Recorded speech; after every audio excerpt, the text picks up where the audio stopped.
some people still believe you can separate business from personal life in farming or your own business, and I call BS on that, because anything that you do for your business is personal.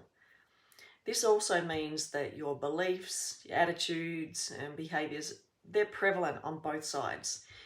So whether you like to acknowledge this or not, that's up to you.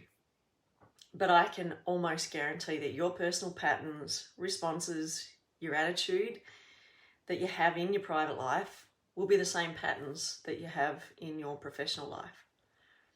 So when I'm working with horses, I call this just the digest and take it in. It's the lick and chew process. So back to business. As our farming operation grew, so did our need for people. At the peak, we had 19 people on the payroll, which in a corporate sense, it isn't much, but we were a two-man band.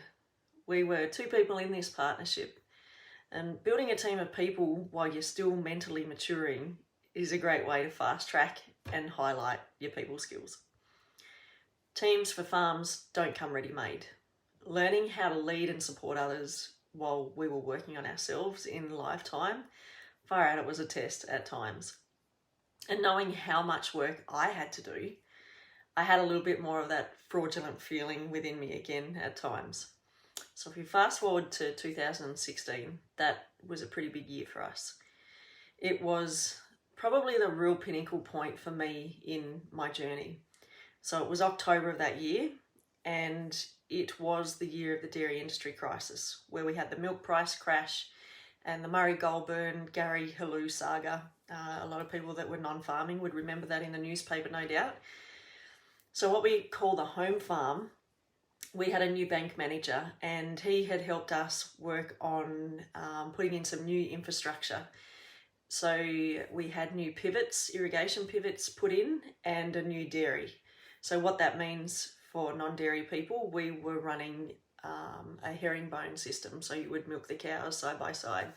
I think we had a 27, 24 aside. And we had just converted to a rotary system, so where the cows jump on the platform and it spins around. And this was to help us with the labour cutback that we had. It was also capitalising on the farm and building to capacity.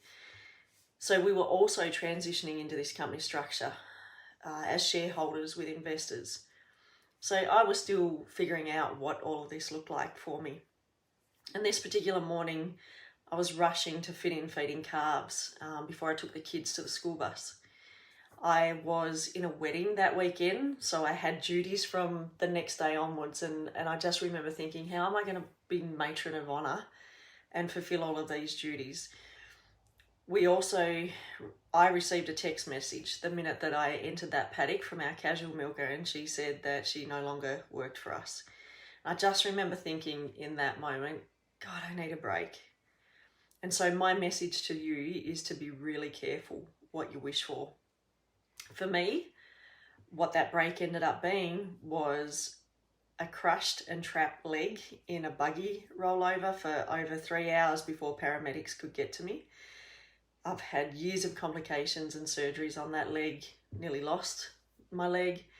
And the physical abilities that are reduced, the mental mindset challenges that I went through guilt, thinking that I caused all of these issues around us.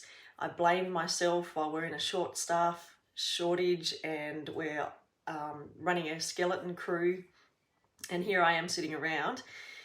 I had PTSD, even that, I had shame with that because I believed that that was something that veterans got, not somebody that broke their leg. So I just really downplayed it. But the plus side to it all was that I had a lot of time to do a lot of work on myself. And again, the horses helped. I had people saying, oh, this could have been worse. And that didn't help. But working on myself and my mindset and my perspective and probably finding a way or a better way to articulate my needs through the uncertainty definitely did help. I called this chapter the inner work entrepreneur.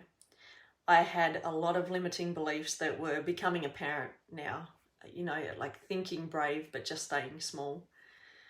I spent a lot of days wondering who I was without all of this other stuff with the farms attached to me. And I had a friend asked if I had heard of or explored EAL or EAD, which is Equine Assisted Leadership or Equine Assisted Development. So it's a facilitation way of where horses are helping humans develop life skills and leadership. So it's tailored for groups aimed at non-horse people. They're ground-based activities, teaming with the horses. And there's lots of different ways to integrate EAL, and this is based on your target market, your niche, and what it is that you're trying to achieve.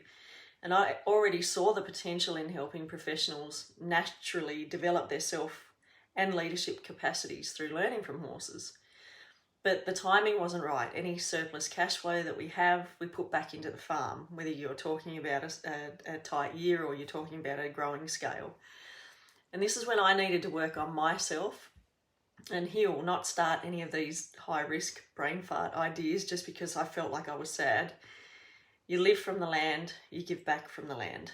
So it wasn't a financial focus when I was one less set of legs on the ground. But I do remember sitting there in the recovery chair one day. I was creating policies and procedures for an audit compliance that we had. And I just remember thinking, productivity improvements are always a focus, but what about the people improvements? And this is where I started my own obsessive self-leadership and development journey. So the equine assisted leadership concept, it was parked up, but I put it in the back pocket for the future, and it has stayed with me since.